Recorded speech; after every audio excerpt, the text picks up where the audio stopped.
আচ্ছা, আমি যদি তোমায় বলি সৌন্দর্যের সংজ্ঞা কি, তবে তুমি কি বলবে? রূপ, লাবণ্য? না, এর মধ্যে কোনোটাই নয়। সৌন্দর্য আপেক্ষিক। সৌন্দর্য কখনো সামনের মানুষটার মধ্যে থাকে না।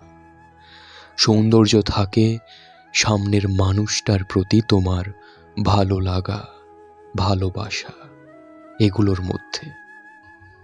তুমি একজন মানুষকে ঠিক যতটা বেশি ভালোবাসবে, সেই মানুষটা তোমার কাছে ঠিক ততটা বেশি সুন্দর। এই সৌন্দর্য কখনো রূপ, লাবণ্য এসবের উপর নির্ভর করে না।